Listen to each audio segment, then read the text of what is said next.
Hey everyone, I'm that one guy for never. Welcome to the channel. I'm back with another grounded update video, and this one's huge. So huge, in fact, they've made it into a public test. There's a lot of awesome stuff to cover, so let's jump in.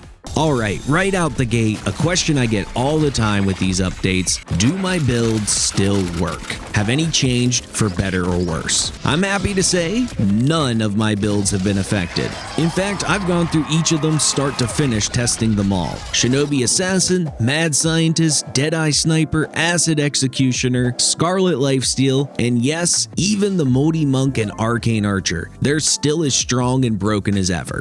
Now in this update, there's a ton of little stuff that I'm going to speed read through so we can get to the juicier bits quicker. Zipline speed has been boosted by 50% when going up the zipper. Walking with a gamepad no longer drains stamina. Lure traps now attract all land creatures except stink bugs, green shield bugs, and water creatures. Salty weapons now properly turn underwater creatures into jerky again. Cupid arrows got some fixes. They no longer make the player invincible, and they also wear off when you attack the affected creature. Having the Antbassador mutation with a pet no longer makes ants see you in anthills. Gnat pets won't stop following you if you bump into them. Some burgle quests that you couldn't complete properly are fixed now. There's some playground building fixes in regards to links and antennas not working right. For the Ant Queen armor set, the summons that you get from them now correctly aggro enemies. There's also some crash fixes regarding relocating ladders and using the Shinobi Sneeze. And lastly, they fixed some world issues like people falling out of the world at the woodpile entrance and various fire anthill spawn issues.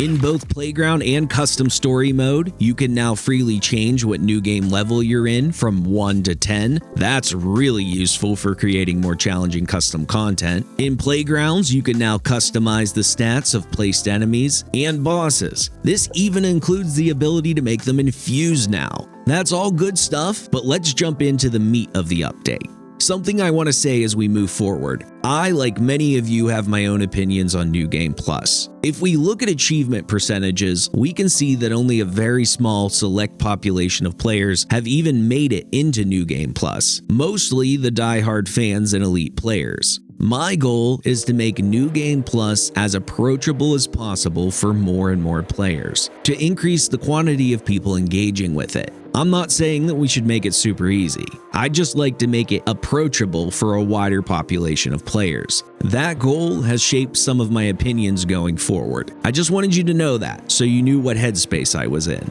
The first of these big changes, we have improvements and a whole rework to many of the pet buffs. For the Aphid, they've decreased player stamina drain even further from 20% down to 30%. They've also increased our movement speed by 15%. And yes, I've tested, this does stack with Natural Explorer, Aphid Slippers, and the New Game Plus modifiers, the Quickness. You can really zip around now.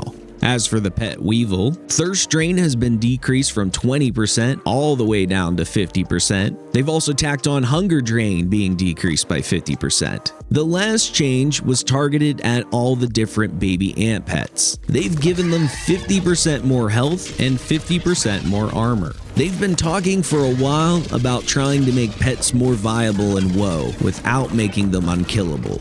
Did they succeed? Honestly, I'd say yes overall. I've taken my little ant pet into many New Game Plus fights, including the bosses, and it's walked away alive each time. Just don't forget to equip it with an armor helmet. Your mileage may vary here. If your boss fights take a really long time, or if you're playing with a team of people, it might be more likely that you'd lose your pet. But I'd say for the average WoW player, this is a problem they're no longer going to have to worry about. And even in those off chances where you'd lose your ant pet, you can still go back to the corresponding ant queen and get another one for free. That's assuming you're still friends with her at this remix level. The changes to non-ant pets, while cool and offering some great utility, I can't really see these being used in New Game Plus. Maybe the Aphid for quick resource runs, but the Weevil is most definitely useless here with all the Milk Molar upgrades we get. I think those two pets are geared towards your main playthrough. So for combat and for most of your New Game Plus needs, just stick to the ant pets. Another huge change was to the Mantis. I'm sure all of you have some traumatic flashbacks taking on the Mantis in New Game Plus. Well, this fight just got quite a bit easier in a good way. Remember this horrible attack? Yeah, this thing is unblockable, unparryable, and completely interrupts whatever you're doing and applies some nasty debuffs. Well, the devs have seen fit to make this attack perfect blockable now. The timing is pretty tricky. You need to block further into the screen than you'd think, just the tiniest bit before you'd normally be interrupted. Not only that, but I found something else they haven't stated anywhere. The Mantis's Charge Slam and Ground Shred attack no longer applies any sort of debuff when you perfect block it. That includes bleed, attack down, parry window down, poison, venom, or any candy effects. I seriously have to think this was a bug that these debuffs were getting applied in the first place, but between making the Scream and this attack combo parryable, this fight just got a whole lot easier. In fact, that means the only unblockable and unparryable attack left in the Mantis's repertoire is her 2 jump attacks. It seems for those, the devs really want you to consider positioning, staying behind the central tree. Little spoiler alert here for those who haven't made it to New Game 4. I'm not gonna lie though, positioning to avoid these jump attacks, that is pretty difficult to do in New Game Plus when you're trying to dance around not just the big boss, but her mini clones as well. I don't think this attack is too much of a problem in base game. It seems like a health check to make sure you're upgraded enough to be able to take on the fight. But in New Game Plus, their damage scales so fast that this single attack can outright kill you. At high New Game levels, this almost forces you into a range build for this fight. Personally, I'd love to see the devs look into that a little bit more. Another huge change was to the mutation Apex Predator. Frustratingly, this mutation was not working for infused version of boss weapons. That's been completely fixed. Apex Predator does indeed work with all the infused boss weapons now. Club of the Mother Demon, Scythe of Blossoms, Bard's Bow, and the Blaster. I'd like to note though that the patch note had some strange verbiage, seemingly saying that Apex Predator works with all infused weapons. This does not appear to be the case from my testing. I'm really curious to see if they'll correct that verbiage or if they'll detail how it works for the other weapons if it in fact does. For those following along and using my builds, I'd highly recommend adding Apex Predator onto your mutation list. Specifically, this is going to affect my Scarlet Lifesteal build, as well as some new ones I'm working on. We have another mutation change, and this one's for Barbarian. Poor Barbarian has largely been left in the dust once you move into New Game Plus. The new content is so heavily focused on perfect blocking that Barbarian just wasn't viable, as it nearly completely eliminates your parry window. That's changed. Barbarian used to reduce your parry window to nearly 0. It was possible to parry, but the value was something minuscule like 60 milliseconds. Another way of thinking of that is 0.006 seconds. Unfortunately, the data seems to be lost on these exact values now that we don't have a data miner. Again, we don't have the exact data, but from testing, it feels like our parry window has been roughly halved from the normal value. The normal value being 250 milliseconds. The Barbarian parry now feels about 125 milliseconds. I've thoroughly tried this out, and sadly, I'm very sorry to report it's still just not viable for most people in New Game Plus. Yeah, I can get perfect blocks now, but it's so inconsistent, and that just sucks because our ability to survive unblocked attacks is so bad. It's really just not worth the risk, and I hate that because the 25% damage increase to clubs is massive. I think skilled players who really take the time to retrain themselves to the new parry windows could make this mutation viable, but sadly, I think that's going to be a small minority of people. There is one other way to make Barbarian more viable. If you wear the full Koi armor set, each piece increases your parry window by 15 milliseconds, for a total of 45 milliseconds. I love Barbarian, but overall, I still can't recommend this mutation in New Game Plus. Moving into the biggest and most hype changes is the ability to finally, at long last, be able to upgrade our armor to plus 15 like our weapons. That's a game changer.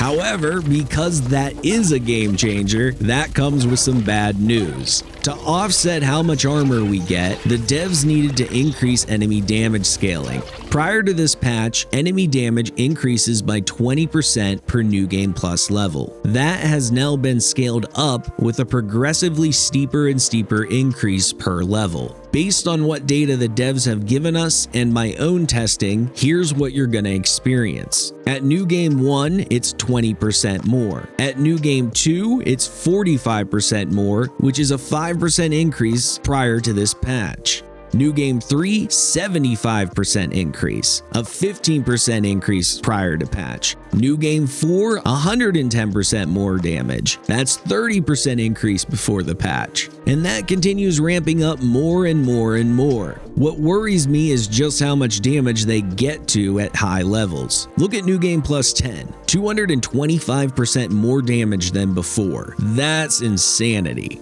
As you can see, this can quickly get out of hand if you're not properly prepared. So the big question is, how much do you need to upgrade your armor at each new game level to be roughly as good off as you were before? Unfortunately, there's not an easy answer here. While we do have the formula to calculate enemies' damage, accounting for our armor, we don't know all the enemies' updated damage values, nor do we know the damage values of any of the candy effects, explosives, poison, venom, and bleed. We haven't had a data miner since 1.3. There's simply too many unknowns to calculate this mathematically, and trust me, I've tried, so we're gonna have to go by feel. My recommendations are based on medium difficulty and you wearing tier 3 medium armor. If you're wearing heavy armor, you'll need slightly less upgrades. If you're on woe, wearing light armor or lower tier armor, you're gonna need more upgrades. Prioritize upgrading chest pieces first as it has higher defense values. At New Game 1, really no changes. Having 3 pieces of armor at level 9 is adequate.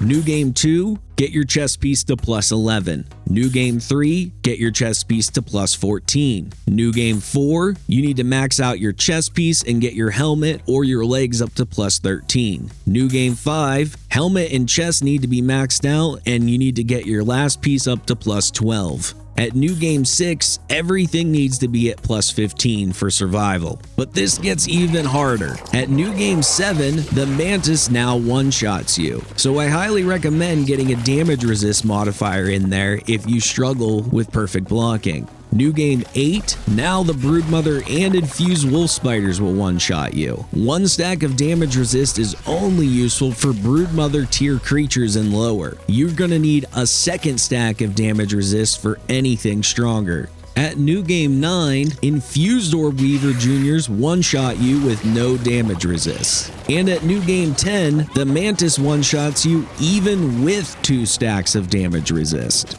Having gone over all that, this is where things get ugly. Players who are already at higher new game levels are in for a rude awakening.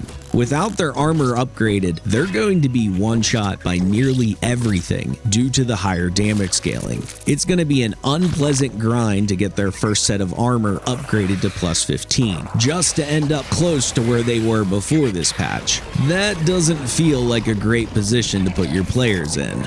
Something else you need to know about armor, the New Game Plus grind has become both easier and harder at the same time. Many players are already frustrated with how tedious it is to upgrade a single weapon. Well, bad news, because armor upgrades cost the exact same amount. If you thought grinding out 1 weapon was bad, now you have to grind out 3 times as many items just to have a single set of armor. This is really bad for build diversity. That said, thankfully, the devs seem to have considered this. To improve the grind, they've exponentially increased the science drop from bosses, and it gets higher and higher the further you remix. This change has dramatically shifted the meta.